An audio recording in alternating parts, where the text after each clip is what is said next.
యేసుని వాక్కు నిత్యము నిలుచు. బైబిల్ ఎత్తి పాడుతుందా? బైబిల్ ఎత్తి మీ బైబిల్ ఎత్తి పిల్లలు కూడా చిన్న బైబిల్ ఇవ్వాలి. బైబిల్ ఎత్తి పాడుతుందా? యేసుని వాక్కు నిత్యము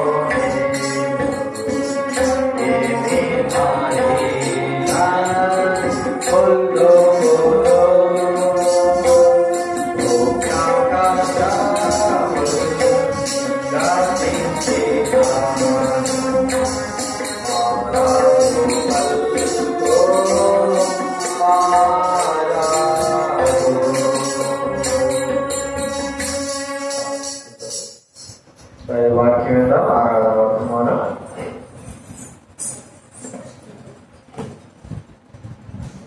చేసుకుంటాం. పరిశుద్ధ మా ప్రియ పల్లు తండ్రి, సర్వోత్తమ దేవ, ఆకాశం అందరూ సమాప్తాన్ని కలిగేసిన దేవ, ఆరాధనకు యోగ్యుడైనటువంటి తండ్రి, సర్వ యుగములు ఏకరీతిగా వాడ, అనంతమైన జ్ఞానం గురించివాడ, మనము ప్రేమించి మన కొరకు మానవుడుగా అవతరించినటువంటి పరమ పావనము కేంద్రుడు దేవ, మీ కుమారుని మా కొరకై నా కొరకై నశించిన నరకానిపోకుండా ఉండడం నిమిత్తమై ఈ తండ్రి నన్ను ప్రేమిస్తే, లోకాన్ని ప్రేమిస్తే, నా కొరకై మిమ్మల్ని మీదే ప్రాణదానంగా అర్పించుకుంటే కలవలసిన ఒకటి మిమ్మల్ని పూజించి ఆరాధిస్తూ వస్తుంది. నేను పొందవలసిన శిక్ష అంతటి కూడా ఆ కలవలసిలో మీరు భరిస్తూ వచ్చారు కొన్నాను. మీరు పొందిన గాయం చేత నాకు స్వస్థ కలిగజేసినందుకు కొన్నాను. మీ మరణం ద్వారా నాకు నిత్య జీవాన్ని అనుగ్రహిస్తూ వచ్చారు. అందుకు మిమ్మల్ని పూజించి ఆరాధిస్తూ వస్తుంటారు. ఓ దేవా, ఈ భూమి మీద నేను ఎంతకాలంలో తెలియదు, అయితే నన్ను జ్ఞాపకం చేసుకున్నారు. నా తల్లిదండ్రులు కూడా ఉపయోగపడుతుంది. భూమి పునాలు వేయబడక ముందే మీరు నన్ను ప్రేమిస్తూ వచ్చారు, నన్ను గుర్తిస్తూ వచ్చారు, నన్ను కనిగిరి పడుతూ వచ్చారు, నన్ను జాలి పడుతూ వచ్చారు, నన్ను దర్శించి నా పాపకు ఒప్పింపజేస్తూ వచ్చారు. నన్ను కొన్నారు నన్ను పూజించి ఆరాధిస్తుంటారు. భూమి మీద నాటి నుంచి నేటి వరకు సజీవంగా ఉంచారు. కొన్నాను మీరు తీసుకెళ్ళి అనుకూల పరిస్థితుల కొరకై, ప్రతికూల పరిస్థితుల కొరకై మిమ్మల్ని పూజించి ఆరాధిస్తుంటారు. దుఃఖకరమైన, ఆయాసకరమైన, ఇబ్బందికరమైన, సంతోషకరమైన పరిస్థితుల కొరకై మిమ్మల్ని పూజించి ఆరాధిస్తుంటారు. ప్రియమైన దేవా, ఈ పరిస్థితి ద్వారా మీ సమూహం రావాలని, మీ సుజ్ఞానాలు రావాలని, మీ అడుగుదలను నడుచుకోవాలని, మిమ్మల్ని సంతోషి పెట్టాలని కదా భూమి మీద వర్తింపజేశారు. అందుకు మిమ్మల్ని పూజించి ఆలోచిస్తుంటారు. మీ దాసులు మా పితరులు అబ్రహాము, ఇస్సాకు, యాకోబులు సాధువులను కూడా దృష్టిస్తూ దేవా మీ కొరకు చూస్తూ మీరు అక్కడి కొరకే దేవా వారి యొక్క నిత్య నివాసం కొరకు భూమి మీద విశ్వాసం తీసుకొచ్చారు. వారు అక్కడి నిమిత్తమై మీ వాకించి బాగు చేసి సంతోషమిచ్చి సమాధానించి నెమ్మదిని ఇచ్చి కుటుంబాలకు ఆశీర్వాదం నడిపించి తీసుకుపోయాడు. అదే నేను నాకు తీసుకొని మరొక సత్వాన్ని ఆశిస్తున్నారు. అనాత్మ దేశాలను కడుపు అంగీకరించిన నా లోటుపాటు నా బలిని జరిగిన దేవుడు దేవా దయచేసి నన్ను క్షమించండి. ఇదిగో ఈ బిడ్డలు నీ బిడ్డలైన వారు నాకంటే శ్రేష్టమైన వారు, యోగ్యులైన వారు దేవా నాకు చేసి నడిపించండి. మీ దాసులు తాను బతించిన పరిస్థితులు తద్వారా అనేది నేర్పించి దేవుని సేవలు సహాయం చేయండి. భవిష్యత్తు కూడా తన సేవపత్యం నాకు తీసుకుని బలమైన కాపుగా నడిపించాను. కుటుంబాన్ని నాకు తీసుకోవడము, వీళ్ళని నాకు తీసుకుని నాకు తీసి నడిపించాను. మరొకసారి దేవా మా దేశాన్ని, దేశంలో ఉన్నటువంటి పచ్చలకు నాకు తీసుకోవడం, దీని పచ్చని నిరంతరం చేయండి. ఇంకా చేసి సహాయం కొరకు తీసుకోలేదు. ముందు సంజరిక చేసినట్టు ఇచ్చినాయి. దయగల చెప్పుకుంటూ దీన్ని మమ్మల్ని మేము తృప్తిపరచమని మేము నేరుగా యోగ్యంగా ఆదరించవలను మాకు సహాయపడమని, ఆత్మతో సత్యంతో ఆదరించుకోరికే యోగ్యంగా బదులు చేయడం కొరకే మాకు సహాయం చేయమని మా ప్రభుని యేసు పరిశుద్ధ స్తుతించి ప్రార్థించి వచ్చినాం తండ్రి. ఆమేన్.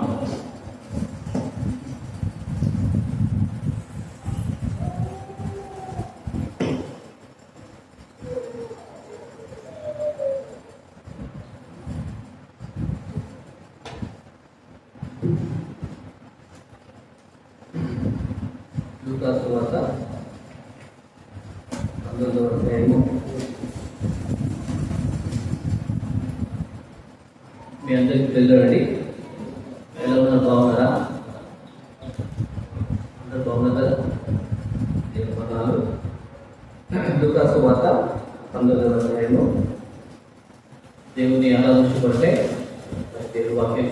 వాక్యానుసారంగా దేవుని ఆదర్శపడితే దేవుడు మనకు సహాయపడినట్లు దేవుని మొదలు చెప్తాం. ముఖ్యంగా వాక్యానుసారంగా నీ అనుభవంలో ఏదైతే అనుభవించవచ్చావో దేవుని ఆనందంగా కలిపి దేవుని ఆనందించడానికి దోహదపడుతుంది. కాబట్టి దేవుని వాక్యాన్ని ధ్యానించుకుంటాం. లూకాసు వార్త 19వ అధ్యాయము 10వ వచనం. అందరం కలిసి అనుకుంటాం. లూకాసు వార్త 19వ అధ్యాయము 10వ వచనం. గట్టిగా బిగ్గరగా చదువు. నశించిన దాన్ని వెతికి రక్షించుటకు మనుష్య కుమారుడు వచ్చినని అతనితో చెప్పాడు. లూకాసు వార్త 10వ అధ్యాయము 30వ వచనం.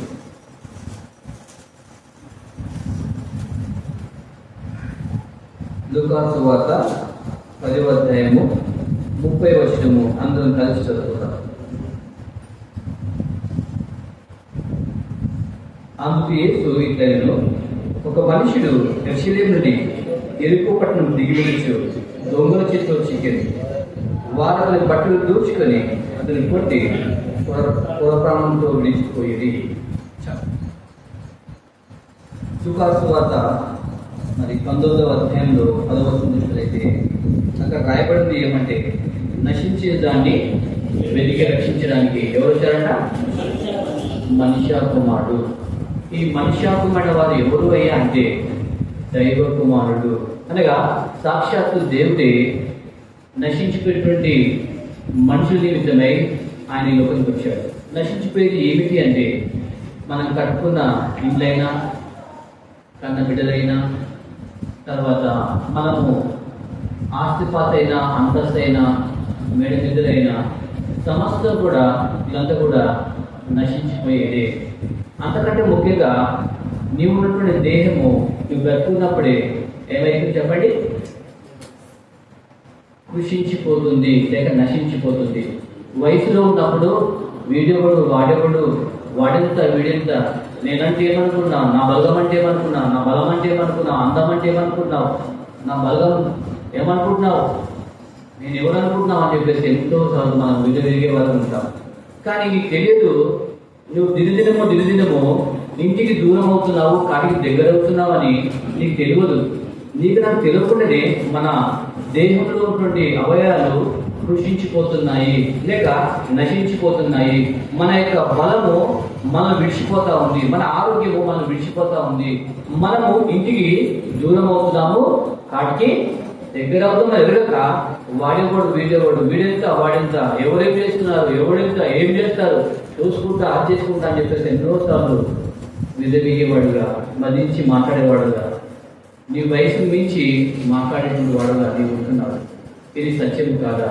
అయితే ఇలాంటి మనుషులమైన మనము విరవిస్తున్న నశించిపోతున్న మానవులైన మన కొరకు ఆ దైవమే, ఆ పరమ పావనమూర్తి, అయ్యో మానవులు నశించిపోతున్నారే, మానవుడు నరకానికి పోతున్నారే, మానవుడు తన పాపను బట్టి చనిపోయి నరకానికి పోతున్నాడే అన్నటువంటి ఉద్దేశంతో ఆ దైవమే మానవుడుగా శరీరమందు ఒక బిందుగా, ఒక రక్త బిందుగా నేను ఉండాలని అనుకున్నాడు. ఆయన కన్యమరి గర్భంలో జన్మిస్తూ వచ్చాడు. కాలం సంపూర్ణమైనప్పుడు మానవుడి కొరకే మానవుగా ఆ దైవము మానవుడుగా రావాల్సి వచ్చింది. ఒక బిందుగా అవ్వకు వచ్చాడు. నేను ముందుగాక అన్నాడు. అనుకుని అక్కడ మరియమ్మ, నా ప్రభు నువ్వు అన్నట్టుగా అవునుగాక అని చెప్పి ఒప్పుకున్న తర్వాత తన గర్భం ధరించి వచ్చింది. అంతవరకు కాకుండా దేవుడు మానవుడిగా అవతరించి 33 సంవత్సరాలు జీవించి అనేక అద్భుతాలు ఆచరణ చేస్తూ వచ్చాడు. కళ్ళేరు కళ్ళిస్తూ వచ్చాడు, చేతులు ఇస్తూ వచ్చాడు, మూగవారికి మాట్లాడుతూ వచ్చాడు, కుంటివారిని నడవదీస్తూ వచ్చాడు, కృష్ణుడు బాగు చేస్తూ వచ్చాడు, పక్షవాయుల వారిని లేపుతూ వచ్చాడు.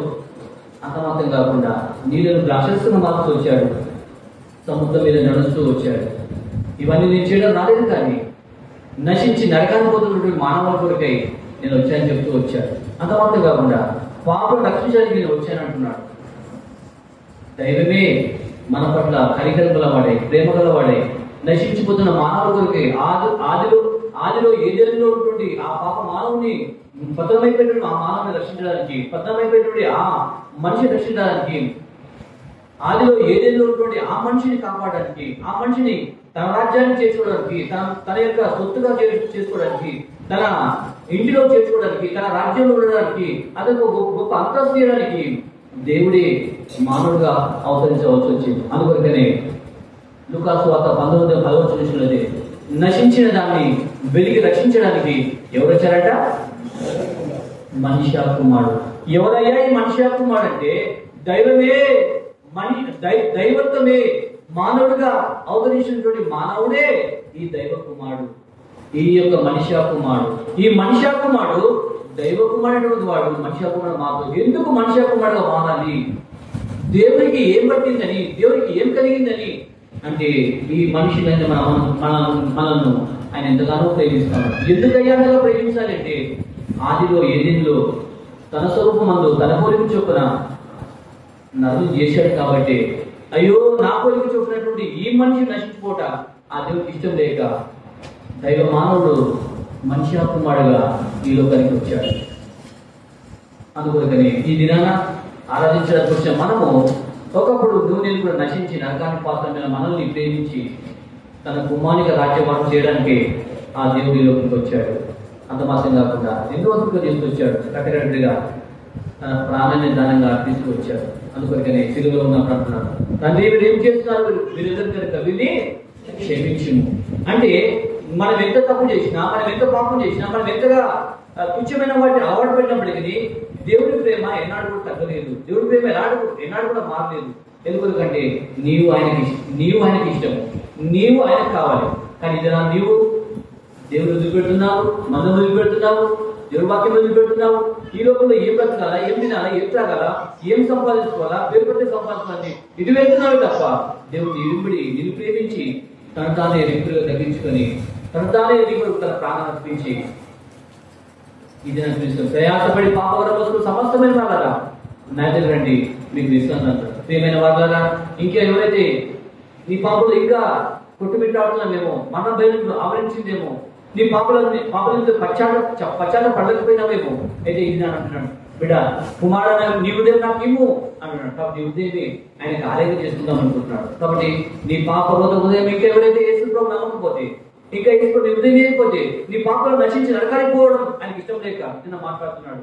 ప్రియమైన సహోదర సహోదరి, నీ పాప ఉదయాన్ని వేసుకోకిస్తే ఆయన శుభ్రం చేస్తాడు, ఆయన రక్తం కడుగుతాడు, శుద్ధీకరిస్తాడు, తన బిడ్డగా చేసుకుంటాడు, నీకు పరలోక రాజ్యం ఆనందిస్తాడు. ఇస్తావైతే యేసుప్రభు నీ ఉదయం యేసుప్రభు అనే పాపిని పాపం క్షమించి వేసయ్యా, నా ఉదయం రాయేసయ్యా, ఎన్నో తెలిసి తెలియక ఎన్నో తప్పులు చేసినాయా, ఎన్నో పాపం చేసినాయా, దాన్ని క్షమించి వేసయ్యా, ఇక్కడ నుంచి నేను పాపం చేసేయ్యా, ఇక్కడ నుంచి నేను నీకు జీవిస్తేసని చెప్పి ఒక చిన్న ప్రార్థన నీ ఉదయం చేసుకుంటే సూక్ష్మంలో మోక్షం నీది సొంతం అవుతుంది. పరలోక రాజ్యం వేసినందుకు విశ్వాసం వస్తే దేవుడు నీకు వరకు రక్షణ భాగ్యం పొందుతాడు. అట్లా దేవుడు మీకు సహాయపడతాడు. ఇంకెవరైనా వచ్చి పోతా ఉన్నావు, ఎన్నో రోజులు చూస్తా ఉన్నావు, కానీ ఉదయం కఠిన చేసుకుంటా ఉంటే నీకు నరకం తప్పదు. అందుకనే ఆ దైవమే నీ కోసం, నా కోసం, నశించిపోయిన మానవుల కోసము ఆయన లోకానికి వచ్చాడు. ఆయన ప్రేమతో చూపిస్తున్నాడు, ఆయన రాజ్యం చేర్చడానికి. కాబట్టి ఉదయం ఆయనకి ఇచ్చినట్టయితే దేవుడు తన బిడ్డగా అంగీకరిస్తాడు. అప్పుడు నీకు సంతోషం, సమాధానం, నెమ్మది, చనిపోతే సగరాజు నీకు సొంతమైపోతుంది. ఈ లోపల ఉంటే దేవుడికి తోడై ఉంటాడు, అలా దేవుడికి సహాయపడతాడు. కాబట్టి నీ పాపం హృదయాన్ని తీసేస్తే ఆయన తన బిడ్డగా తీసుకుంటాడు. అలాగా దేవుడు ఇక్కడ ఏమంటున్నాడు, నశించిన దాన్ని వెలికి రక్షించడానికి మనిషి కుమారుడు వచ్చాడు. ఏదైనా నశించిపోయిందంటే మన కళ్ళతో చూసిన ప్రతి ఒక్కరి కూడా నశించిపోయేది. ఈ లోకమంతా కూడా మహా వేదంతో లయమైపోయినటువంటిది. పంచభూతం ఏమైందంట, మిక్కుటమైన వేదంతో లయమైపోయినటువంటిది ఇదిమే. అయితే ఆ దినం రాకముందే ప్రభుని యేసు ప్రేమల దేవుడు, కణకుల దేవుడు, కృపా క్షేమలేని వెంట వచ్చేటువంటి దేవుడు ఆయన విడిచిపెట్టి దూరంగా వెళితే ఆయన బాధపడేవాడు. ఇక్కడ ఆరాధించడానికి వచ్చిన నీవు దేవుని ఆరాధించబద్దుడు అయి ఉన్నావు. ఏ నిమిత్తం ఆరాధించాలో ఒక 2 విషయాలు చూసుకొని మనం ముందుకు వెళ్తాం. ఏదైనా నశించిపోయేదని మనం చూసినట్లయితే బైబిల్లో కొన్ని విషయాలు చూసి మనం ఆదిత్య దేవుని ఆరాధిస్తా ఉంటాం. చూడండి, లూకాసు వార్త 10వ అధ్యాయము 30వ వచనం. అందుకు యేసు ఇట్లనెను, ఒక మనుషుడు యెరూషలేము నుండి యెరికో పట్టణానికి దిగి వెళ్ళొచ్చు దొంగల చేతిలో చిక్కెను, వారు అతని బట్టలు దోచుకొని అతని కొట్టి కొర ప్రాణంతో విడిచి పోయింది. ఇక్కడ ఒక సన్నివేశం జరుగుతా ఉంది. ఒక మనుషుడు ఉన్నాడు. ఆయన ఎవరయ్యా అంటే నీలాగా నాలాగా ఒక విశ్వాసే. 5 ఏళ్ళైందో 10 ఏళ్ళైందో 15 ఏళ్ళైందో 20 ఏళ్ళైందో దేవుని నమ్ముకున్నాడు. దేవుని కూడా జీవిస్తున్నాడు. దేవుని ఆరాధిస్తున్నాడు. దేవుని మందిరానికి వచ్చాడు. దేవుని ఆరాధిస్తా ఉన్నాడు. ఆరాధనలో కూర్చున్నాడు. బోధ ఇంటనే స్టార్ట్ అయింది. అతను బోధ విడిచిపెట్టేసి ఏం చేశాడమ్మా? యెరూషలేమునగా మహారాజు పట్టణము, యెరూషలేమునగా దేవుని నివసించే స్థలము, యెరూషలేమునగా దేవుని మందిరము, దేవుని సన్నిధానం, దేవుడు ఉండేటువంటి స్థలమే యెరూషలేము. ఈ యెరూషలేమును వదిలిపెట్టాడు. ఈ మనుషుడు ఎక్కడ వెళ్తున్నాడమ్మా? యెరూషలేము నుంచి ఎరుకోనగా శాపగ్రస్తమైన పట్టణము, ఎరుకోనగా దేవుడు శపించిన పట్టణము, ఎరుకోనగా శాపగ్రస్తమైన పట్టణము. ఈ పట్టణంలో ఈ మనుషుడు ఏం చేస్తున్నాడంటే దేవుని మందిరం వదిలిపెట్టాడు, దేవుని సన్నిధిని వదిలిపెట్టాడు, దేవుని వాక్యం వదిలిపెట్టాడు, ఆరాధన వదిలిపెట్టాడు, బల వదిలిపెట్టాడు, సమస్తం వదిలిపెట్టి యెరూషలేము వదిలిపెట్టేసి దేవుని సన్నిధిని వదిలిపెట్టేసి బంధుదేవుని కోసము లోకంలో వెళ్ళిపోతున్నాడు. అనుకున్నాడు కదా, నేను లోపల వెళ్ళి సంపాదించుకోవచ్చు, బిల్డింగ్ కట్టుకోవచ్చు, మెడల్ కట్టుకోవచ్చు, బైక్ కొనుక్కోవచ్చు, కారు కొనుక్కోవచ్చు, సంపాదించుకోవచ్చు, పేరు పట్టం చేసుకోవచ్చు, నేను ఎమ్మెల్యేనో ఎంపీగానో అవుతానని అనుకున్నచ్చు. ఆడు సంపాదించుకొని మంచి పేరు తెచ్చుకుందాం అనుకున్నాడేమో. కానీ ఆడు దిగి వెళ్ళొచ్చు. ఏమైనాడమ్మా? ఒకడు ఉన్నాడు దోచుకునేవాడు, ఒకడు ఉన్నాడు దొంగ. నువ్వు మందం వదిలిపెట్టిపోతే, దేవుని మందం వదిలిపెట్టిపోతే, దేవుని సేవ వదిలిపెట్టిపోతే, దేవుడు దూరం అయిపోతే ఒకడు కాసుకొని ఉంటాడు నీ కోసము. ఎవరయ్యా అంటే దొంగ. ఈ దొంగ ఇక్కడ అనుకున్నాడు కదా, నేను సంతోషంగా ఉంటా, మంచి తింటా ఉంటా, సంతోషం జల్ల చేస్తా, తర్వాత లోపల సంపాదించుకుంటా, మంచి మంచి బట్టలు కట్టుకుంటా, ఒక బిల్డింగ్ కట్టుకుంటా, కారు కట్టుకుంటా అనుకున్నాడేమో. కానీ తీరా చూస్తే తన జీవితం ఏమైపోయిందంటే అధోగతి పాలైపోయింది. కానీ నా ప్రియమైన సహోదర సహోదరి, ఈ దినాన్ని దేవుని వదిలిపెట్టి, దేవుని సన్నిధిని వదిలిపెట్టేసి, దేవుని యొక్క ఆరాధన వదిలిపెట్టేసి, దేవుని వాక్యం వదిలిపెట్టేసి లోపల బతకడానికి వెళ్తున్నావేమో. నువ్వు బతుకు బాగుండే, అతను మంచి సంతోషంగా ఉంటే బాగుండే, సంపాదించుకుంటే బాగుండే, కానుకుంటే బాగుండే, పేరు పెట్టలు చేసుకుంటే బాగుండే. కానీ దగ్గర సంగతి ఏమంటే అసలు ఏమైందంటే చూడండి, చదవండమ్మా. ఒక మనుషుడు యెరూషలేము నుండి యెరికో పట్టణం దిగి వెళ్ళొచ్చు, దొంగల చేతిలో చిక్కెను. వారు బట్టలు దోచుకొని అతను కొట్టి ఏం చేసినారంట? కాబట్టి వదిలిపెట్టి పోతా ఉంటే దొంగలు వచ్చారు, దొంగల చేతిలో చిక్కబడ్డారు. మొట్టమొదటి వాడు చేసే పని ఏంటంటే బట్టలు దోచుకునేవాడు కావడం. నీ రక్షణ అవసరాన్ని, ఆనంద అవసరాన్ని, ఉల్లాస అవసరాన్ని, దేవుని యొక్క నీ దేవుడు అనిపించినటువంటి రక్షణ వస్త్రాన్ని దోచుకునేవాడుగా ఉంటాడు. ఇది నాన్న రక్షణ ఆనందం పోగొట్టుకున్నావేమో, రక్షణ వస్త్రాలను పోగొట్టుకున్నావేమో, దేవుడి కొరకు ఆసక్తి పోగొట్టుకున్నావేమో, ప్రార్థన జీవితం వదిలిపెట్టుకున్నావేమో, దేవుడి పక్కన చదవాలని ఆశనికి వదిలిపెట్టుకున్నావేమో. అయితే దేవుడు దొంగ ఒకడు ఉన్నాడు, వాడిని దోచుకుంటాడు. మొట్టమొదటిగా నీ బట్టలు దోచుకుంటాడు, తర్వాత నేను కొడతాడు, తర్వాత నేను దిగంబరిగా చేసిపోతాడు. బట్టలు వేసి దిగంబరితం, సిగ్గుమాల జీవితము, సిగ్గు ఎరిగిన జీవితంలో ఈ లోకంలో జీవిస్తున్న విశ్వాసం పేరు పెట్టుకున్నావు, ఆరాధించేవాడిగా ఉన్నావు. కానీ దేవుని మందిరం వదిలిపెట్టి, దేవుని సేవ వదిలిపెట్టేసి లోపల దిగుదాలను సంపాదించుకొని పోతున్నావేమో. నా ప్రియమైన మిత్రమా, దేవుని ఆరాధన సమయం ఎంతో గంభీరమైన సమయం. ఇది నా దేవుని వాక్యం చూసి చెప్పబడుతుంది ఏమంటే, ఒక మనుషుడు యెరూషలేము నుంచి యెరికోకు దిగి వెళ్ళొచ్చు, దొంగల చేత చిక్కబడి బట్టలు దిగంబరం వేసిపోయినారు. బట్టలు వదిలిపెట్టి బట్టలు లేపాడు ఉంటున్నాడు. ఆ తర్వాత కొట్టబడ్డాడు. రక్తమంతా నడి నెత్తి అరికాలు నెత్తి వరకు ఏముందమ్మా? గాయపరచబడుతూ వచ్చారు, అంటే గాయం చేసుకు వచ్చారు. అందుకని యెషయా అక్కడ చూసిన ఒక మాట చూడండి, మన స్థితిగతి ఎలా ఉన్నట్టు చూడండి. మొట్టమొదటిగా యెషయా గ్రంథము 1వ అధ్యాయం 2వ వచనం చదవండి. యెహోవా మాట్లాడుతున్నాడు, ఆకాశం ఆలకించుము, భూమి చెవియెత్తుము. నేను పిల్లలు పెంచి గొప్పవారిగా చేస్తుని, వారు నా మీద తిరగబడి ఉన్నారు. ఎద్దు తన కామందునెక్కును, గాడిద సొంతమని గొడి తెలుసుకును. ఇశ్రాయేలుకు తెలివి లేదు, నా జన యోచింపరు. పాపిష్టి జనమా, దోషభరితమైన ప్రజలారా, దుష్ట సంతానమా, చెరుపు చేయి పిల్లలారా, మీకు శ్రమ. వారు యెహోవాను విసర్జించి ఉన్నారు. ఇశ్రాయేలు పరిశుద్ధ దేవుడు దూషింతుడు. ఆయన విడిచి తొలగిపోయి ఉన్నారు. ఈ మనుషుడు యెరూషలేము వదిలిపెట్టాడు, అరబ్ వదిలిపెట్టాడు, సమస్త వదిలిపెట్టాడు. వారు ఏం చేశాడు? ఆయన మీద తిరగబడుతూ వచ్చాడు. అనుకుని కావలు దొంగల చిక్కబడి బట్టలు అనగా దిగంబరత్వం అయిపోయినాడు, బట్టలు లేనివాడు అయిపోయినాడు. అంతమందిగా కూడా కొట్టబడ్డాడు. రక్తం అంతా కాకుండా ఉంది.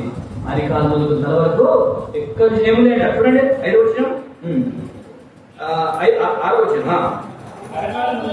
అరకాలు మొదలుకొని తల వరకు స్వస్థత కొంచెమే లేదు.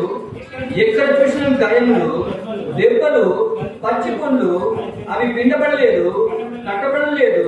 తైలంతో అరకాలం మొదలుకొని తల వరకు గాయములు. ఎక్కడ చూసిన గాయాలి, ఎక్కడ చూసినా అనగా అంతగా కొట్టాడు, అంతగా పురప్రాణం ఏం చేశాడు? కొట్టి అతను బట్టలు దోచుకొని దిగంబరి వెళ్ళేసి పురప్రాణంతో ఎదురుపెట్టి వెళ్ళిపోతూ వచ్చాడు.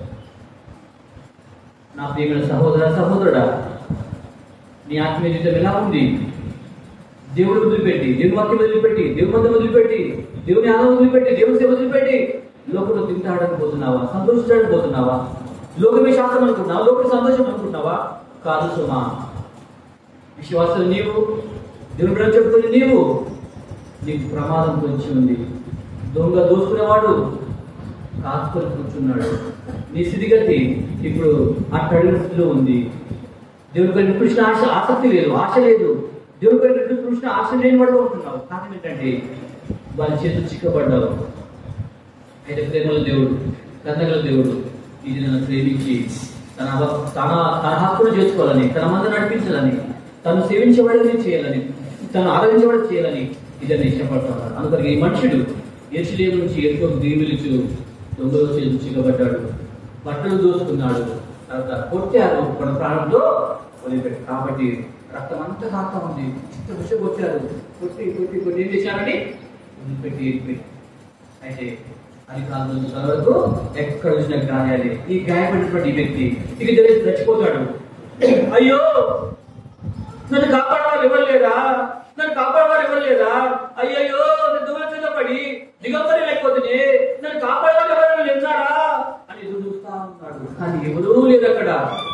అతను అనుకున్నాడు కదా, నేను దేవుడు వదిలిపెట్టే, దేవుడు మందం వదిలిపెట్టే, ఈ యొక్క సంబంధం వదిలిపెట్టే లోకం తిట్టావచ్చు, సంతోషపడవచ్చు, జల్లదేయచ్చు, నేను ఎంతో మంచిగా పేరు పెట్టే సంపాదన అనుకున్నాడేమో కాబోలు. కానీ తన జీవితంలో ఇక జరిగింది ఏంటంటే పూర్వప్రాణంతో ఏడుస్తా ఉన్నాడు, లబో దిబ్బో బతుకుంటున్నాడు. అయ్యయ్యో నన్ను కాపాడవాళ్ళు లేదా, ఒక్క మనిషిని చేస్తాడు.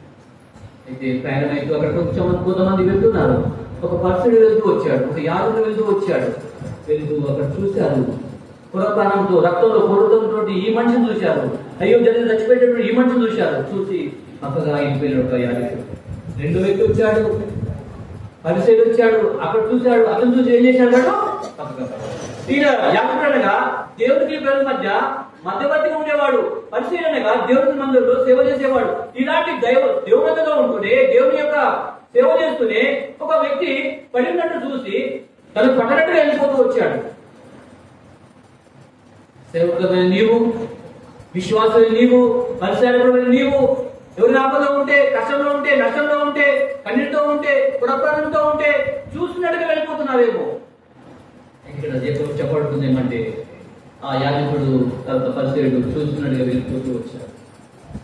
ఏమయ్యా యాజకుడా, నేను దేవుడు రాలేదా, నేను కానుక ఇయ్యలేదా, నీకోసం నేను డబ్బులు ఇయ్యలేదా, నన్ను కాపాడకపోతున్నానేమయ్యా అని మనుషులు అనుకున్నాడేమో తెలియదు. ఆ మనుషుడు పరిస్థితి చూశాడు. అయ్యా నేను గొర్రె తీసుకొచ్చాను కదా, నేను పావులు తీసుకొచ్చాను కదా, నీవే కదా కలిపి అర్పించావు, నన్ను కాపాడలేవా అన్నాడు తెలియదు. కానీ ఆ మనుషులు చూసి పక్కగా వెళ్ళిపోతూ వచ్చాడు.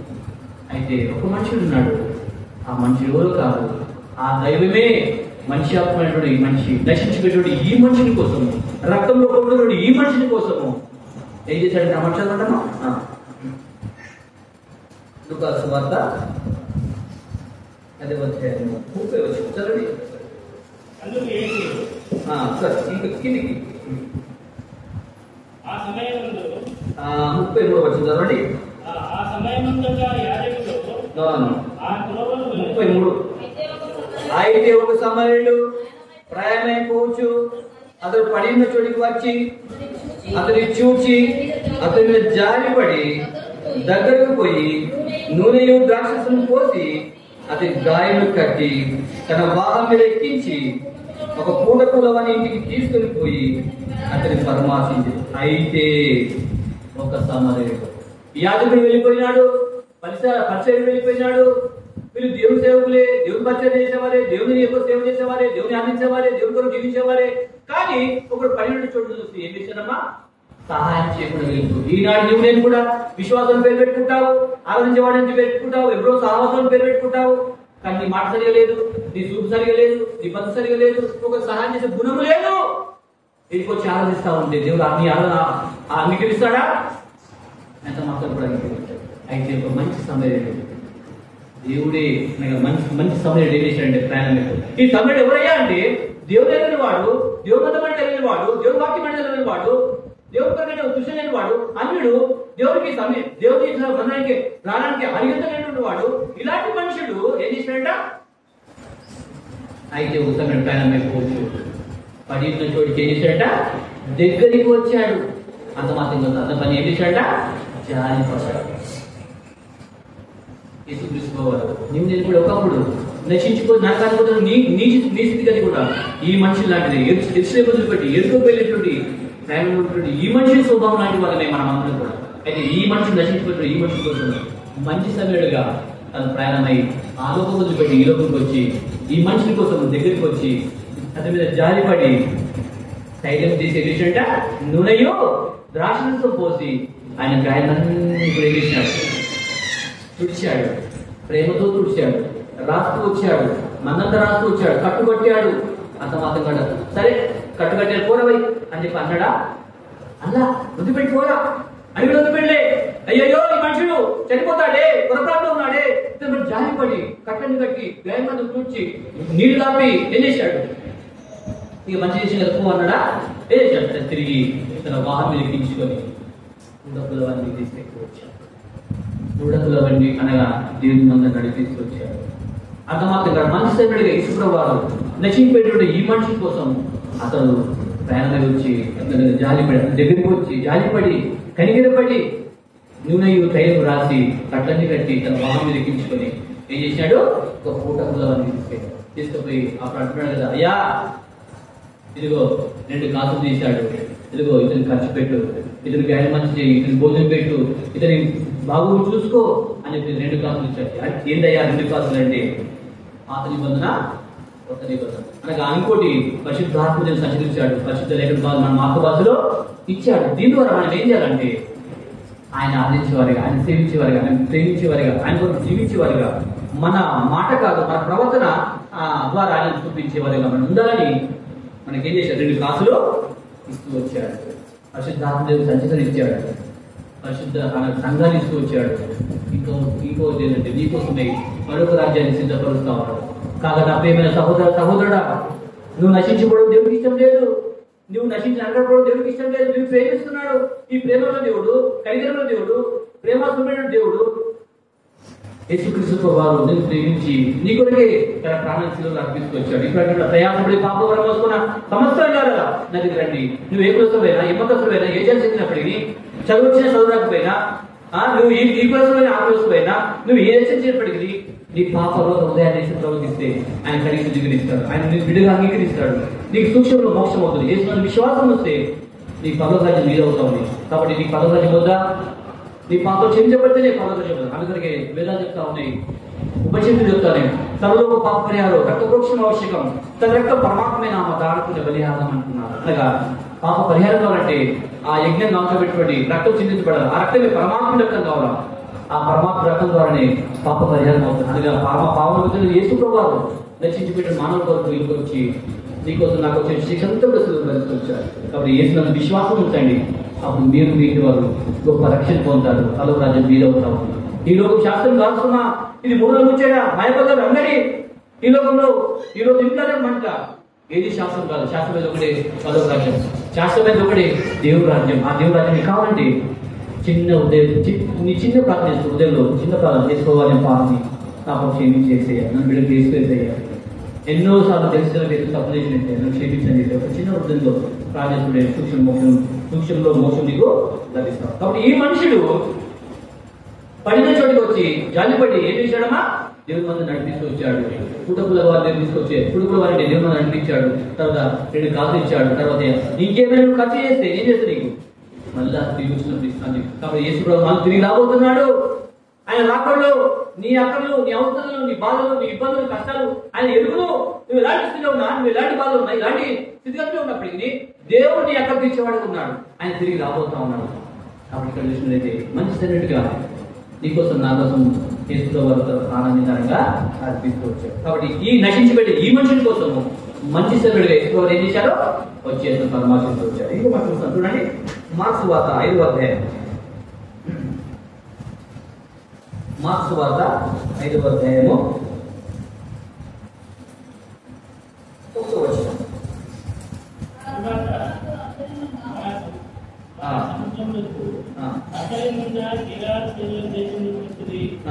ఆయన అపవిత్రవాత్మ పట్టేవాడొకడు ఆయన ఎదురుపడేను.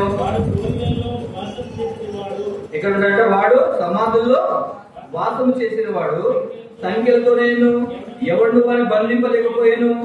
పలుమారు వారి కాళ్ళకును చేతులకును సంఖ్యలు వేసి బంధించను. వాడు ఆ చేతి సంఖ్యలు తెలిపి కాలి సంఖ్యలు గుర్తింపుగా చేసిన కనుక ఎవడు వారిని సాగుపరచలేకపోయాను. వాడు ఎల్లప్పుడూ రాత్రి మొగల్లో సమాధుల్లోను కొండలను కేకలు వేయచ్చు తను తాను తనతో గాయపరచుకోవచ్చు ఉండెను. వాడు దూరం నుండి యేసును చూచి పరిగెత్తుకుని వచ్చి ఆయనకు నమస్కారం చేసి, యేసు సర్వోన్నతుడైన దేవుని కుమారుడా, నాతో నీకేమి పని? నన్ను బాధపరచుకోమని దేవుని పేడ నీకు ఆనపెట్టుకున్న దగ్గరగా కేకలు వేసి నువ్వు చలని. ఇక్కడ ఒక మనుషుడు ఉన్నాడు. ఇతడు ఎలాంటి స్థితి ఉన్నాడంటే దయ్యం పట్టిన వాడిగా ఉన్నాడు. ఇతడు గెరాసేన దేశంలో తన ఇంట్లో ఉన్నాడు. వాడు దయ్యం పట్టిన వాడికి పట్టి తన బంధువులు, రక్తబంధువులు, తన కళ్ళను కూడా ఏమిటంటే వారి కాళ్ళకు గొడ్డలేశారు, చేతులకు సంఖ్యలు వేశారు, బంధించి కట్టారు. ఎన్నో రోజులు ఒకడు సమాధవాదం చేసేవాడు, బట్ట లేనివాడుగా దిగంబరిగా తనను గాయపరచుకోవచ్చు, కేకలు వేస్తూ ఇతరులను గాయపరుస్తూ తనను గాయపరచుకోవచ్చు, కేకలు వేస్తూ మనిషి లేకుండా జీవిస్తా ఉన్నాడు. అంత మాత్రం కాకుండా అతను ఎంతో సాధుపడాలనుకున్నారు, ఎన్నో దేవుడు తీసుకుపోయినారు, ఎన్నో దేవుడు తీసుకుపోయినారు, ఎక్కడెక్కడ బాగు చేద్దాం అనుకున్నారు. ఏ దేవుడు కూడా అతను సాధువు తీసుకుపోయినారు. అయితే అతను బంధింపబడిన తర్వాత దయ్యము అది తెలిసింట చేతు సంఖ్యలను కాళ్ళను శుద్ధిలో చేసేసి అతను పరిగెత్తుకొని ఎక్కడ పోయేవాడు సమాధులు. అతను గడ్డమంతా పెరిగిపోయింది, జుట్టంతా పెరిగిపోయింది. ఎవరు కూడా సాగు చేయలేకపోయినారు. వాళ్ళు ఇతరులు గాయపరుస్తున్నాడు, తండ్రిని గాయపరుచుకున్నాడు, కేకలు వేస్తా ఉన్నాడు. తర్వాత వచ్చిన వాళ్ళందరినీ గాయపరుస్తా ఉన్నాడు. తర్వాత ఆ యొక్క ఊళ్ళో ఎవరు కూడా మనిషి లేకుండా చేస్తా ఉన్నాడు. తెలంగాణ పొద్దున్నాక రక్తబగలు సమాధుల్లో తిరుగుతూ కేకలు వేస్తూ తండ్రిని గాయపరచుకోవచ్చు విచ్చలవిడిగా జీవిస్తా ఉన్నాడు. ఇతనికి సాగుపరచడానికి ఎన్నో వాళ్ళు ప్రయత్నం చేసుకొచ్చి ఏ మనిషి అతని సాగు చేయలేకపోయినాడు. అందుకొరకని దైవ కుమారుడైనటువంటి వాడు, మనిషి కుమారుడు నశించిన దాన్ని వెతికి రక్షించడానికి మనిషి కుమారుడు వచ్చాడు. కాబట్టి ఈ మనుషుడు నశించిపెట్టే ఈ మనుషుడు తనను గాయపరచుకోవచ్చు, తనను గాయపడుతున్న ఇతరులు గాయపరుస్తూ దిగంబరిగా బట్ట లేనివాడుగా సమాధుల్లో తెలుపుతూ రాత్రిలో కేకులు వేస్తూ మనిషి అంటే లేకుండా ఇతరులకు మనిషి అంటే లేకుండా తనను మనిషి అంటే లేకుండా తన జీవితం అంతా కూడా నశించిపోతా ఉంది. అలాంటి స్థితిలో ఈ మనుషుని కోసము, ఒక్క మనుషుని కోసము యేసుప్రభువు వారు అద్దరి నుండి ఈ దరికి వచ్చాడు, అక్కడ నుండి ఈ దరికి వచ్చాడు. ఈ మనిషిని కోసమే, ఒక్క మనిషిని కోసమే యేసుప్రభువు వారు ఏం చేశారు? ఎప్పుడైతే యేసుప్రభువు ఆ యొక్క ఒడ్డు పైన దిగాడు, వెంటనే ఆ దైవ పరిగెత్తుకుని వచ్చి ఏం చేస్తున్నాడండి? సాష్టంగపడి నమస్కారం అనగా ఆరాధన చేస్తా ఉన్నాడు. అంత మాత్రం కాకుండా సర్వోన్నతుడైన దేవుని కుమారుడు అనగా సర్వోన్నతుడైనటువంటి దేవుడు అని ఆ దయ్యాలు గుర్తిస్తున్నాయి. కానీ ఇది నువ్వు ఆరాధించడానికి నోరు మూసుకుంటావు. ఆరాధనలో ఆరాధనమ్మా అంటే ఏం చేస్తావు? ఇక్కడ దయ్యాలు ఈ దైవమైన వాడు కేకలు వేస్తూ దంతం గాయపరుస్తూ ఇతరు గాయపరుస్తూ గడ్డం పెరిగేవాడుగా జుట్టంత పెరిగేవాడుగా బట్టలు లేనివాడుగా నిశ్చదిగంబరిగా సమాధుల వాసం చేస్తూ సంతానం గాయపరుస్తూ రక్తమంతా కాకుండా ఉంది తన బలం చేసిన ఎవరు లేరు ఇలాంటి ఈ మనిషి కోసము యేసుప్రభువు వారు ఆ ప్రదేశం నుంచి ఈ ప్రదేశానికి వచ్చాడు. ఎక్కడ దిగినాడు వెంటనే దయ్యాలన్నీ కూడా ఏం చేశాడ పరిగెత్తుకొని వచ్చి ఏమిటా ఆమె చదువుమా ఎంత బాగుంటాడు.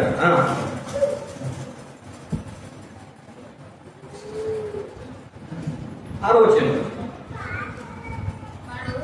వాడు దూరం నుండి యేసును చూచి పరిగెత్తుకుని వచ్చి ఆయనకు నమస్కారం చేసి యేసు సర్వోన్నత దేవుని కుమారుడు చాలండి. అతను ఏం చేశాడ యేసును చూసి పరిగెత్తుకుని వచ్చాడు. మనం ఆరాధనకు పరిగెత్తుకుని వస్తామా? దేవుని పరిగెత్తుకుని వస్తామా? ఇక్కడ దయ్యాలు పరిగెత్తుకుని వస్తున్నాయి దేవుని ఆరాధించడానికి. కాబట్టి ఇక్కడ చూసినట్లయితే పరిగెత్తుకుని వచ్చి యేసు సైనికులు వచ్చి ఏం చేస్తే మొట్టమొదటిగా సాగిల పడి సాష్టంగా పడి చేశాడట. చూడండి పరిగెత్తుకుని వచ్చి ఆయనకు నమస్కారం చేసి కాబట్టి పరిగెత్తుకుని వచ్చి ఆయనకి ఏం చేశాడ ఆరాధన అనగా ఇంగ్లీష్ లో ఉంటది ఆరాధన చేశాడని చెప్పి ఆయన నమస్కారం చేసి సర్వోన్నత దేవుని కుమారుడా అని తీసుకోవాలి. దేవుడికి వచ్చి నీ పేరు ఎవరికల్లా అయ్యా దేవుని కుమారుడు నన్ను బాధపెట్టకు నన్ను పాదలు బొమ్మని అనకు దేవుని కుమారుడు ఒకసారి నన్ను అని చెప్పేసి బతి మాట్లాడుకుంటాం. నీ పేరు అంటే అప్పుడు అంటున్నాడు ఆ పేరు నా పేరు సేన అంటే మేము అనేకులము అనగా దాదాపుగా 2000 దయ్యాలు ఆ మనిషి హృదయంలో ఉంది. మనశ్శాంతి లేకుండా నశించి ఈ మనిషిని తంతాన్ని గాయపరచుకోవచ్చు, ఇతరులు గాయపరుస్తూ కేకలు వేస్తూ సమాధులు వాసం చేస్తూ వచ్చిపోయే వారికి భయభాకులకు గురి చేస్తూ తంత నశించిపోతూ ఇతరులను నశింపజేస్తుంది. ఈ మనిషిని కోసం యేసుప్రభువు వారి ఇద్దరికి వచ్చి స్వస్థపడుతూ వచ్చాడు. అప్పుడు అంటున్నాడు కదా వెళ్ళిపోతే మనుషులు చూపెట్టి వెళ్ళిపోండి అయ్యా మమ్మల్ని దర్శనం ఇదిగో ఇక్కడ పందులు పంపించండి వెళ్ళిపోండి అంటే అప్పుడు ఏమైందంట దయాన్ని కూడా పందులు వెళ్ళిపోయి పందులు ఏంటంట దాదాపు 2000 దయాలు వెంటనే స్వస్థ ఏం చేసినట్ట బట్టలు లేని వాడు ఉన్న మనిషి ఏమైనప్పుడు బట్టలు కట్టుకో వేసుకోవాలి లేదా వేసే కూర్చొని ఏం చేసిన దేవుని ఆరాధిస్తూ వచ్చారు. కాబట్టి నశించిపోయిన ఈ మనిషిని కోసము యేసుప్రభువు వారు ఆదరణ నుంచి ఇద్దరికి వచ్చారు. ఇంకో మాటలు పెట్టి మనం ఆరాధన చూడండి లూకా సువార్త 7వ అధ్యాయం. లూకా సువార్త 7వ అధ్యాయము. లూకా సువార్త 7వ అధ్యాయము 11వ వచనం.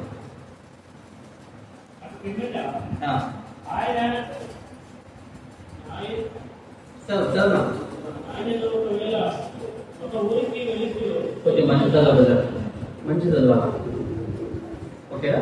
ఓకే ఇంకెవరైనా చదవడమా? లూకా సువార్త 7వ అధ్యాయము 11వ వచనం. వెంటనే ఆయన నాయన ఒక ఊరికి వెళుతుండగా ఆయన శిష్యులు బహు జనసమూహమును ఆయనతో కూడా వెళుచుండేది. ఆయన ఆ ఊరికి ఎందుకు వచ్చినప్పుడు చనిపోయిన ఒకడు వెలుపలికి మోసుకొని పోబడుతుండెను. అతని తల్లికి అతను ఒక్కడే కుమారుడు, ఆమె విధవరాలు. ఆ ఊరి జనులు అనేకులు ఆమెతో ఉండిరి. ప్రభు ఆమెను చూచి ఆమె అందుకు కనికరపడి 7వ రోజున ఆమెతో చెప్పి దగ్గరకు వచ్చి పాడలుగా మోసిన వారు నిలిచేశారండి. ఇక్కడ ఒక సన్నివేశం జరుగుతూ ఉంది. యేసుప్రభువు వారు దేవురాజ్య సువార్త ప్రకటిస్తూ ప్రతి గ్రామంలో ప్రతి పట్టణాన్ని తిరుగుతూ ఆయన బయలుదేరి వెళ్తా ఉన్నప్పుడు ఒక ఊరు వచ్చింది. ఆ ఊరు పేరు ఏంటో చెప్పండి.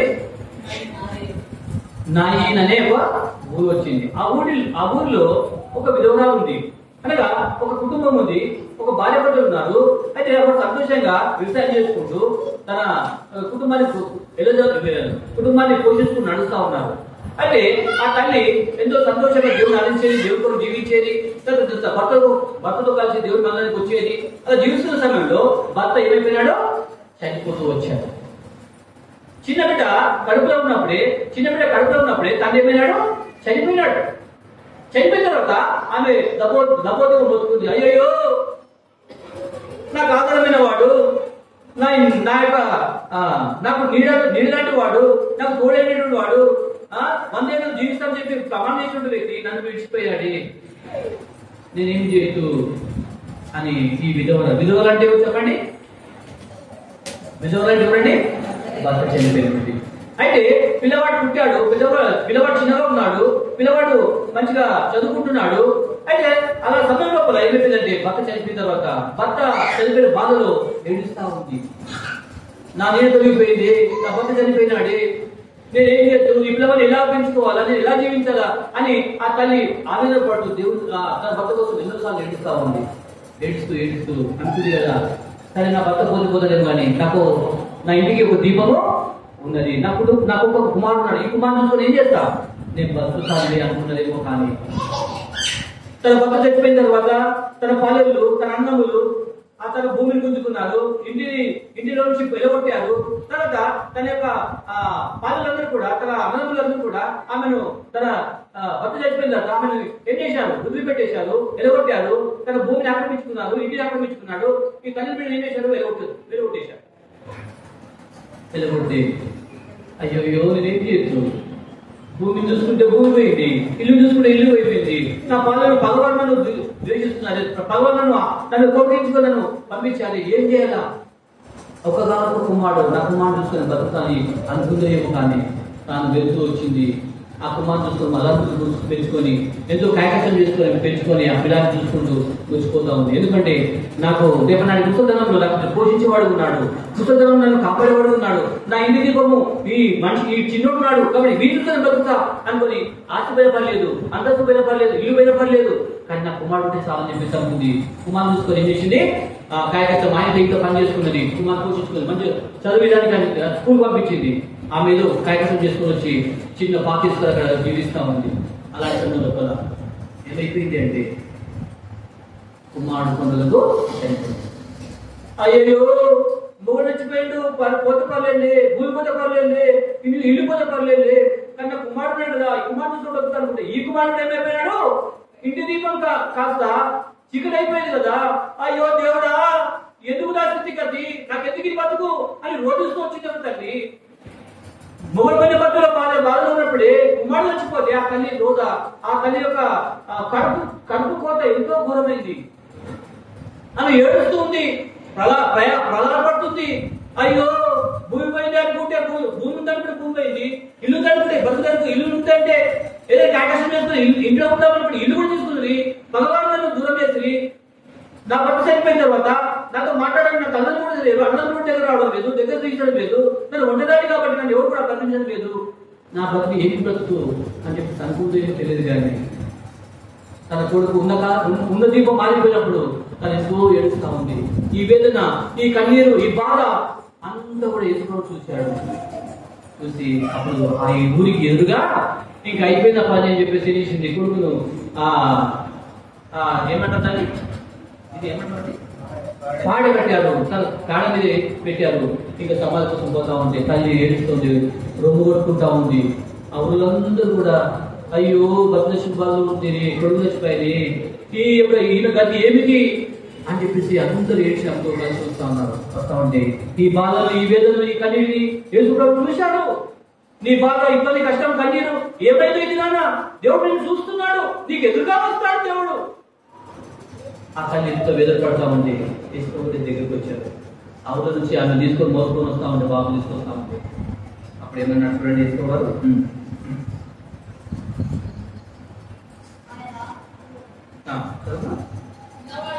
13వ వచనం. ఆ ప్రభు ఆమెను చూచి ఆమెను కనికరపడి, అమ్మా ఎందుకు బాధపడుతున్నావు, భర్త లేని బాధపడుతున్నావా, భూమి పైన బాధపడుతున్నావా, ఇల్లు పైన బాధపడుతున్నావా, పగవారు నీకు దూరం చేశారని బాధపడుతున్నావా, కన్న బిడ్డ కాటికి వెళ్తున్నాడని బాధపడుతున్నావా, ఏడవద్దమ్మా, భయపడకు, నేను నీ ఎందుకు కనికరపడుతున్నాను అని చెప్పేసి ఏమంటాడు. ఆమె ఎదుగు వచ్చి ఆమెను కనికరపడి ఏడవద్దు. నీ ఏడుపు నాకు తెలుసు, నీ బాధ నాకు తెలుసు, నీ కన్నీరు నాకు తెలుసు. ఏడవద్దమ్మా. నీ భర్త చచ్చిపోయిన బాధపడుతున్నావా? నీ కొడుకు చచ్చిపోయిన బాధపడుతున్నావా? బాధపడకు, నేనున్నాను.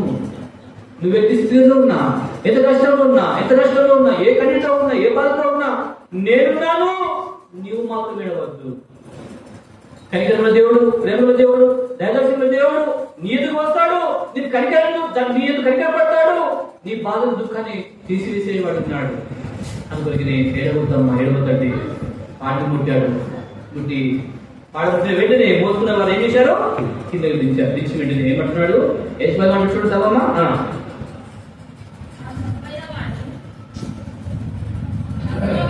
14వ వచనం. ఆయన చిన్నవాడా లెమ్మని చెప్పనగా ఆ చనిపోయిన వాడు లేచి కూర్చుండి మాట్లాడసాగాను. ఆయన అతని తల్లికి కాబట్టి వెంటనే ఆడుకుంటే వెంటనే పాడిపోయిన వాళ్ళు నిలిచారు. అప్పుడు చిన్నవాడు చచ్చిపోయినాడు. ఆ తల్లి ఊరిస్తా ఉంది. ఆ పిల్లలందరూ కూడా అక్కడ అందరూ కూడా చూస్తా ఉన్నారు. ఎందుకు చూద్దామని చూస్తా ఉన్నారు. వెంటనే ఏం చేశారు? ఆ తల్లి కన్నీరు చూశాడు దేవుడు. ఆ తల్లి యొక్క బాధ చూశాడు దేవుడు. అనుకునే వాడు అటు నుంచి వస్తా ఉంటే ఏం చేశాడు? ఎదురు వచ్చి ఏం చేశాడు? అమ్మ ఏడవద్దు, నీ బాధ గొప్పది, నీ కలుపుకోత గొప్పది, నీ కన్నీరు గొప్పది. నీవన్నీ దూరం చేశారు. నిన్ను ఒంటరిగా చేసుకొచ్చాడు. అయితే నేనున్నానమ్మా అని చెప్పి వచ్చి ఏడవద్దని చెప్పి ఏం చేశాడు? పాడించే అప్పుడు అంటున్నాడు, చిన్నవాడా లే, నీ తల్లి వదిస్తుందయ్యా, నీ యొక్క పాలనని దూరం చేస్తారయ్యా, నీ తల్లిని నీకు చావులు అదే ఆవు తీసుకొచ్చారయ్యా, లేచినవాడా. వెంటనే లేచాడు. లేచి ఏం చేసినాడు చెప్పండి? ఆరాధిస్తా ఉన్నాడు. మాట్లాడసాగేమనగా దేవుని ఆరాధిస్తా ఉన్నాడు. ఇది నాన్న దేవుని ఆరాధించేవాడిగా ఉంటాడు. అందుకని మరణంలో నుంచి జీవంలో దాటిపోయినటువంటి దేవుడు, నరకంలో నుంచి మోక్షాన్ని నడిపించేటువంటి ఈ దేవుడి మాట్లాడాలి, లేక నీ నోట దేవుని ఆరాధన రావాలి. కాబట్టి చిన్నవాడు వెంటనే లేచి ఏం చేశాడు? మాట్లాడసాగాడు. వెంటనే అప్పుడు ఏం చేశాడంట? అతను తల్లికి అప్పగించాడు. తల్లి చూసి ఇంకా పట్టలేని సందర్భం, అయ్యో ఈ దేవుడు అనుకున్నా, దైవం మీద అనుకున్నా, నా తల్లి దూరం అయిపోయింది, నా ఆస్తి దూరం అయిపోయింది, నా కొడుకు చచ్చిపోయింది, ఇక నా బతికేది నేను చచ్చిపోదాం అనుకున్నటువంటి స్థితిలో దేవుడు వచ్చాడు. తన కుమారుని సజీవుడుగా అప్పగించినప్పుడు కుమారుడు తల్లి ఏమిటంటే యేసుప్రభు బాబు పడి దేవుడిని ఆరాధిస్తూ వచ్చి, ఇది నన్ను ఆరాధన చేస్తావా? మౌనం ఉండకుండా దేవుని ఆరాధించేవారు. దయ్యాలు ఆరాధిస్తా ఉన్నాయి. దయ్యం పట్టిన వ్యక్తి ఆరాధిస్తా ఉన్నాడు. ఇక్కడ ఈ చిన్నవాడు ఆరాధిస్తా ఉన్నాడు. అక్కడ ఎరుకోబడిన జీవితం ఆ మనిషి శుద్ధ అయిపోయి అక్కడ దేవుని ఆరాధిస్తూ వస్తున్నాడు. అయితే ఇది నాన్న దేవుని ఆరాధించేవాడుగా మన అందరం దేవుడు కోట. అందుకొరకని లూకా సువార్త 19వ వచనము అది చదువుకొని మనం దేవుని ఆరాధించడానికి దేవుడు మనకు సహాయపడినట్లు చూద్దాం. లూకా సువార్త 10వ అధ్యాయం 30వ వచనం.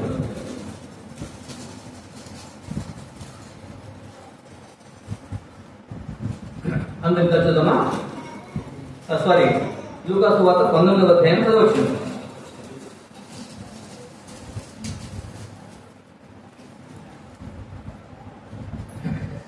నశించిన దాన్ని వెలికి రక్షించటకు మనుష్య కుమారుడు వచ్చినని అతను వచ్చాడు. కాబట్టి నశించుకున్నటువంటి ఈ మనుషుల కోసం, ఎరుసలేము నుంచి ఎరుకోబడినటువంటి ఆ మనిషి, నశించిపోయినటువంటి ఆ మనిషి కోసం మంచి సన్నిధిగా వచ్చాడు. నన్ను కాపాడుకొచ్చాడు, కుటుంబాలను చేసుకొచ్చాడు. అతను దేవుని ఆరాధించుకొచ్చాడు. రెండోదిగా ఈ సేన అనే దయ్యపడిన వ్యక్తి సంతానం గాయపరుచుకుంటూ సమాధులు చేసేవాడు, కేకలు వేస్తూ వచ్చేవాడు, దిగంబరిగా అయిపోతూ వచ్చాడు. ఇతరులను గాయపరుచు, తండ్రిని గాయపరుచు, సంతోషం లేనివాడు, సమాధానం లేనివాడుగా, ఇతరులను గాయపరిచేవాడిగా, తండ్రిని గాయపరుచుకునేవాడుగా, ఆ సమాధానం లేకుండా చేసేటువంటి వాడుగా, అలా చదువులకు జీవించేటువంటి తన జీవితాన్ని దేవుడు బాగు చేసి భక్తులు కష్టం చేసి దేవుడు ఆనందించేవాడిగా చేసుకొచ్చాడు. మూడవదిగా చూసినట్లయితే ఈ ఆయన గ్రామంలో ఒక తల్లి రోజుల బాధ ఏడుపు ఆ దేవుడు వీడి తన కుమారుడు ప్రకటించి ఆ కుమారుడు దేవుడిని ఆరాధించుకొచ్చాడు. ఆ తల్లి దేవుడిని ఆరాధించుకోవచ్చు. అదిగా వారితో కలిసి మనం కూడా దేవుని ఆరాధించబద్దామే. అందుకొరకని నశించిపెట్టిన ఈ మనుషుల కోసం, నశించిపోతున్న మానవులందరి కోసం ఆ దేవుడు, ఆ దైవమే మనుష్యాకుమారుడుగా వచ్చాడు. నిన్ను నన్ను రక్షించాడు, నిన్ను మోక్షణ బాధ చేశాడు. అలాంటి నిన్నే కూడా దేవుని ఆరాధించబద్ధమై ఉన్నా. అలా నిలబడి ఒక పాట పాడుకొని ఆ సమయంలో దేవుని ఆరాధించడానికి వెళ్దాం. దేశవాడు పాట పాడదాం.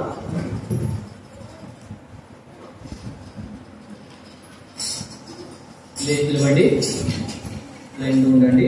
దేవుని ఆరాధించడానికి వీలుగా ఉంటుంది. 168వ పాట, పాత 161వ పాట, పల్లవి మొదటి చరణము, మొదటి 2 చరణాలు, 1, 2. 168వ పాట కొత్త దాంట్లో, పాత దాంట్లో 166. నా ప్రాణమా నా సర్వమా. నా ప్రాణమా